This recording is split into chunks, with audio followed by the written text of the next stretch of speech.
அன்புக்குரிய மாணவர்கள் அனைவருக்கும் இந்த நேரத்திலே வணக்கத்தினை கூறிக்கொண்டு நாங்கள் இன்றைய காணொளியிலே நாங்கள் பார்க்க இருக்கின்ற விடயம் தரம் 6 மாணவர்களுக்கான 2ஆம் தவணைக்கான உலகினுடைய புராதன நாகரிகங்களில் ஒன்றான மெசொப்பொத்தேமியா என்று சொல்லப்படுகின்ற நாகரிகம் தொடர்பான விடயங்களை இந்த காணொளியிலே காண இருக்கின்றோம்.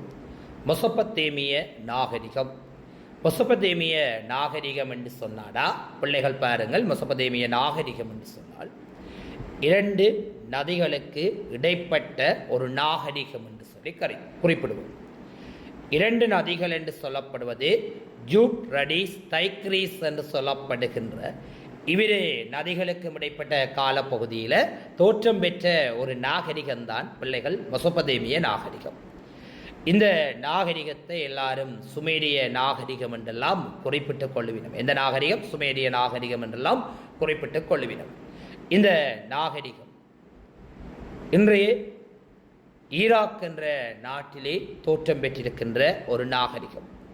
இந்த நாகரிகம் கிறிஸ்துக்கு முற்பட்ட காலத்தில் 3100 தொடக்கம் 2900 கிடைப்பட்ட காலப்பகுதியில் வளர்ச்சி அடைந்திருக்கின்ற ஒரு நாகரிகம்தான் மெசொப்பொத்தேமியா என்று சொல்லப்படுகின்ற நாகரிகம்.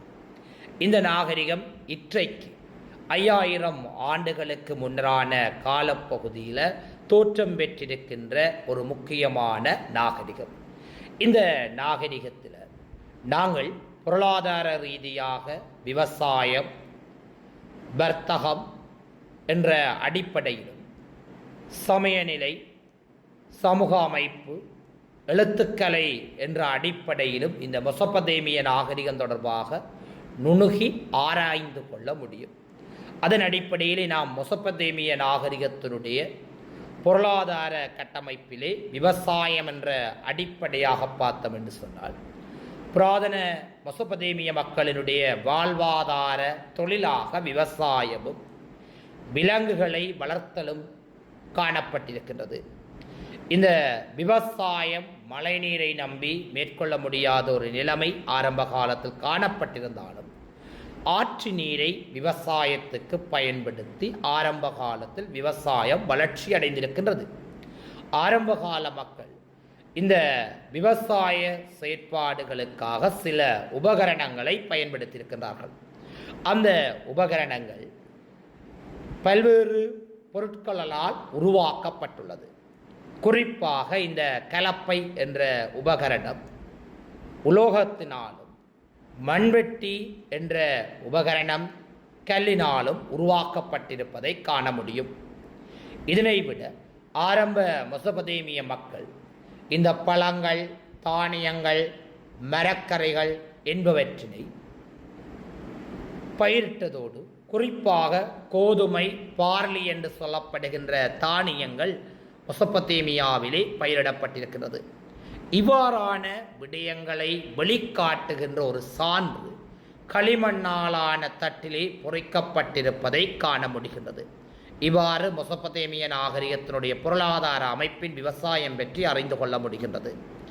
இதனை விட மெசொப்பொத்தேமியா நாகரிகத்தினுடைய பொருளாதார அமைப்பிலே வர்த்தக நடவடிக்கை பற்றி பார்த்தோம் என்றால், புராதன காலத்தில் வர்த்தக நடவடிக்கைகளுக்காக சிறு கப்பல்களை பயன்படுத்தி இருக்கின்றார்கள். ஆறுகளூடாக பயணம் செய்கின்ற போது சிறு கப்பல்களை பயன்படுத்தி இருக்கின்றார்கள். இந்த கப்பல்களில் உணவு, ஆபரணம், குடிபான வகைகள் என்பன ஏற்றுமதி செய்யப்பட்டிருக்கின்றது. குறிப்பாக மெசொப்பொத்தேமியா நாகரிகத்தில் வாழ்ந்த சிறந்த வர்த்தகர்களாக யார் கருதப்பட்டிருக்கிறோம் என்று பார்த்தோம் என்றால் அசீரியர்கள் கருதப்பட்டிருக்கின்றார்கள். அது மட்டுமல்லாது மெசொப்பொத்தேமியாவில் இந்த கழுதைகளின் மீது பொதிகளை சுமந்து செல்கின்ற முறைமை காணப்பட்டிருக்கின்றது. அந்த முறைமையினை அனைவரும் தவளம் முறை என்று சொல்லி குறிப்பிட்டுக் கொள்வார்கள்.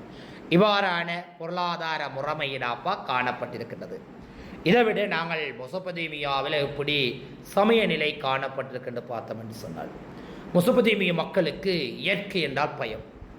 அப்போ இயற்கையை கண்டு எல்லாரும் பயப்படுகின்ற போது இயற்கை மீதான பற்று காரணமாக இயற்கைகளை தெய்வங்களாக வழிபடினர். மழை, காற்று, வெள்ளம் மழை, காற்று, வெள்ளம் இவற்றை வழிபடுவது மட்டுமல்லாது ஒவ்வொரு வழிபாட்டுக்கும் என்று சொல்லி சில தெய்வங்கள் காணப்பட்டிருக்கின்றது. கடவுள் குழுக்களினுடைய தலைவனாக அணு என்ற தெய்வம் கருதப்பட்டிருக்கின்றது. அது மட்டுமல்லாது இந்த காற்றுக்கும் விவசாயத்துக்கும் அதிபதியான கடவுள் என் லிலி என்ற கடவுள் காணப்படுகின்றது. பூமிக்கு அதிபதியான கடவுள் என் கிகி என்ற கடவுள் காணப்பட்டிருக்கிறது. இவ்வாறு காணப்படுகின்ற போது வழிபாட்டு தலங்கள் உருவாக்கப்பட்டிருக்க வேண்டும். அவ்வாறு உருவாக்கப்பட்ட வழிபாட்டு தலங்கள்லாம் பிள்ளைகளை என்னென்று பார்த்தோம் என்றால் சிகுராத் என்று சொல்லப்படுகின்ற வழிபாட்டு தலம். இந்த வழிபாட்டு தலம் மெசொப்பொத்தேமியாவின் பிரதானமான நகர்களில் ஒன்று ஊர். இந்த நகரத்தில் அமைய பெற்றிருக்கின்றது. இது மட்டுமல்லாது மெசொப்பொத்தேமியாவில் ஊர், நிப்பூர், லாகாஸ், சிஸ் என்று சொல்லப்படுகின்ற நகரங்கள் காணப்பட்டிருக்கின்றது. இந்த மெசொப்பொத்தேமிய மக்கள் மதகுருமாரை உயர்ந்த நிலையிலே மதித்திருக்கின்ற தன்மையினை காணக்கூடியதாக இருக்கின்றது. அப்போ மெசொப்பொத்தேமியாவினுடைய சமய நிலை சிறப்பான ஒன்றாக காணப்பட்டு இருக்கின்றது. இவ்வாறு காணப்படுகின்ற மெசொப்பொத்தேமிய நாகரிகம் உலகில சிறந்த ஒரு நாகரிகமாக திகழ்ந்திருக்கின்றது.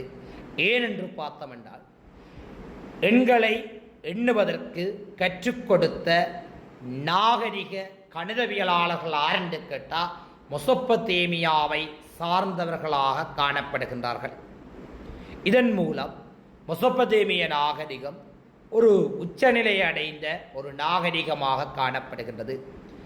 இன்றைய காணொளியிலே நாம் மெசொப்பொத்தேமியாவினுடைய அறிமுகம், மெசொப்பொத்தேமியாவினுடைய பொருளாதார முறைமை, மெசொப்பொத்தேமியாவினுடைய சமயநிலை போன்ற விடயங்களை கற்றிருக்கின்றோம். நாளை வரும் காணொளிகளிலே நாம் மெசொப்பொத்தேமிய நாகரிகத்தினுடைய சமூக கட்டமைப்பு மற்றும் எழுத்து முறை தொடர்பான விடயங்களை உங்களுடன் காண இருக்கின்றோம். நன்றி, வணக்கம்.